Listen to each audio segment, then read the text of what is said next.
listening and welcome to today's video on business valuation insights. I'm a director at Jerem's Corporate Finance, and in my role I do a number of valuations, probably about 2 or 3 each month, all of trading business, mainly trading businesses. So I suppose, why might you want a valuation? Well, you might want to know what your business is worth if you're looking to sell it, or you might have had an offer on the table and you want to understand whether the potential buyer is lowballing you or whether it's a reasonable amount that they're offering you. There are other reasons why you may want a valuation done. So you may want to understand the value of business if you're passing it on through what we call a management buyout to your management team, or even if you're passing it on to, your next generation of a family business. So we also do evaluations in that vein for tax purposes. So inheritance tax purposes, or if you're looking to set up a share scheme or an EMI, or term an EMI scheme for the management team to incentivize them, it's always good to have that valuation done to set the exercise price of those shares.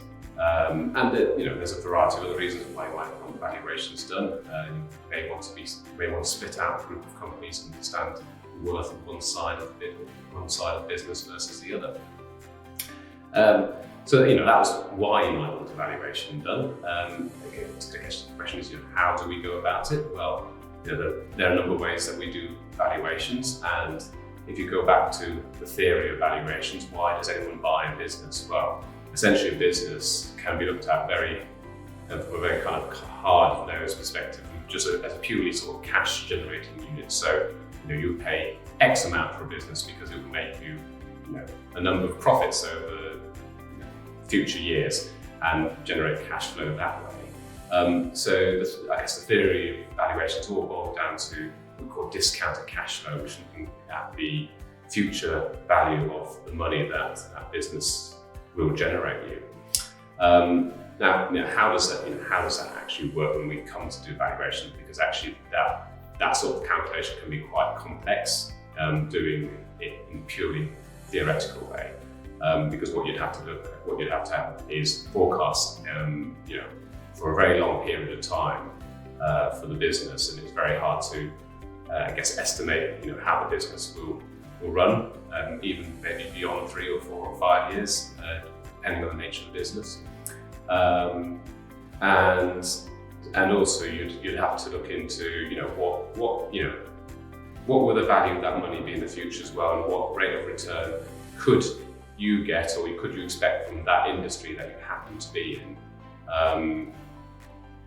What rate of return you could expect if you were in that industry, and then look to discount those future cash flows by that amount.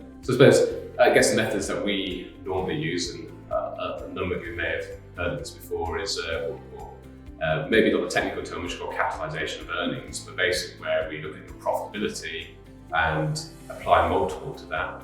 And the multiple will depend on your industry, other deals that happen in your industry, and kind of what multiples have been paid, but also the strength of the particular business that's being valued, and the recurability of the revenues in that business is, one of the major factors.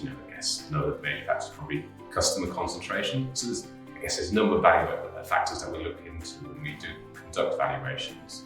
That method of looking at multiples of profit is probably the most used method that we employ. There are other industry rules of thumb, and in certain industries, people pay, say, a multiple of revenue. It's particularly relevant in software applications or software businesses where you've got a level of recurring income that is either contracted in or is very sticky. And then, I suppose we also do valuations on a kind of what we call a net asset basis as well. So looking at the assets. This is probably particularly where you've got business that is very asset heavy, but probably makes a bit less profit comparably. And so we look at, the value of the assets themselves, and, if you were to realise them, what they would be worth.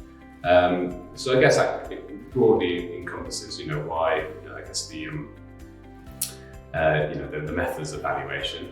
I suppose, if you're wondering what your business is worth, it's probably worth, getting in touch and seeing, whether, we can help you understand the value and talk through next steps about, planning around your business.